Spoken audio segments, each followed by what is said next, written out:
Emotional manipulation is a subtle and harmful tactic used to control or influence someone's feelings and behavior.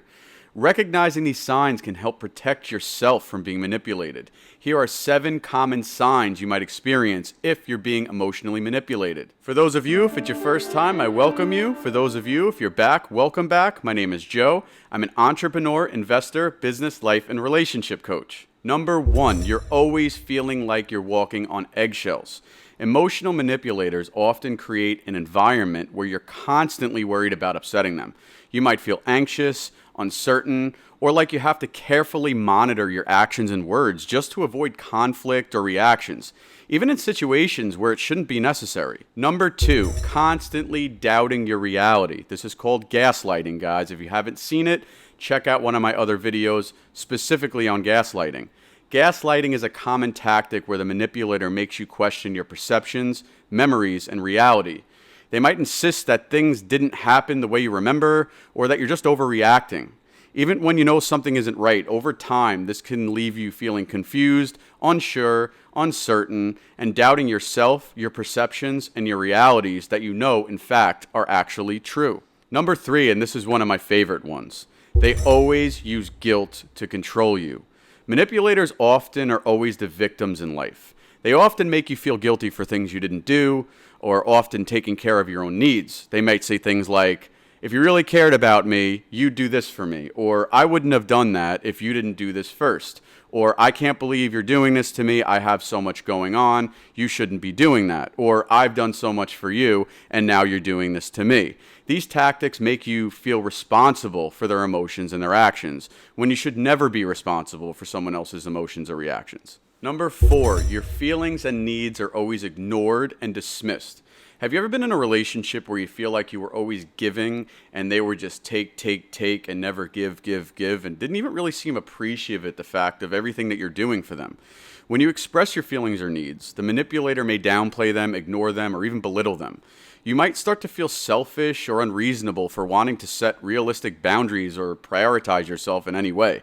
They may invalidate your feelings by saying, you're too sensitive, or you're overthinking it, or I don't have time for that, or you're just being ridiculous. Number 5, they use the silent treatment or withdraw to punish you.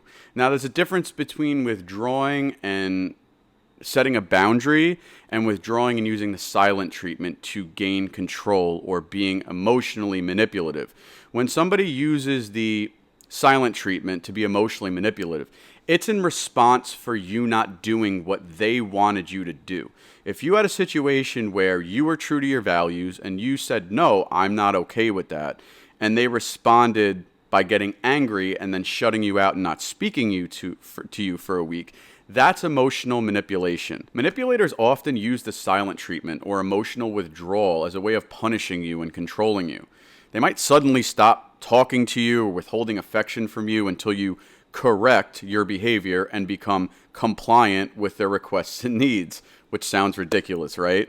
But all it does is leave you feeling isolated and desperate for their approval because you don't realize what you even did wrong in the first place. Number 6, they play the victim to gain sympathy. Some people are just professional victims in life. Manipulators will often portray themselves as the victim, even when they're in the wrong. It's only really to deflect the blame on somebody else so they don't need to take accountability for it.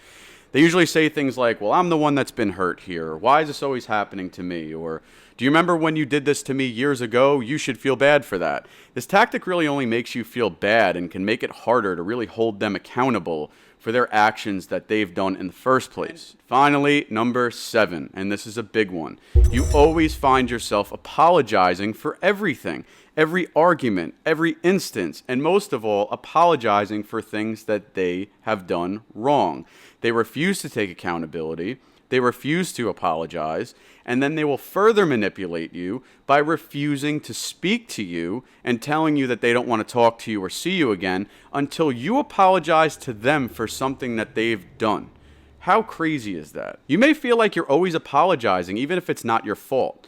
Manipulators often put you in a position where you need to feel responsible for their feelings or situation, regardless of your actual involvement to that situation. This constant need to always apologize does nothing but erodes your self-esteem and makes you feel like you're always in the wrong, even if you know deep down you've done nothing wrong. If any of you are noticing several of these signs in your relationship, it's very important to take the steps to protect your emotional well-being. Setting boundaries, maybe even seeking support from some friends, family, or trusted ones, and asserting your needs can really help you break free from emotional manipulation and a toxic cycle. Hope you guys enjoyed this video once again. If you haven't already, like it, subscribe, check out some of the other videos on the channel.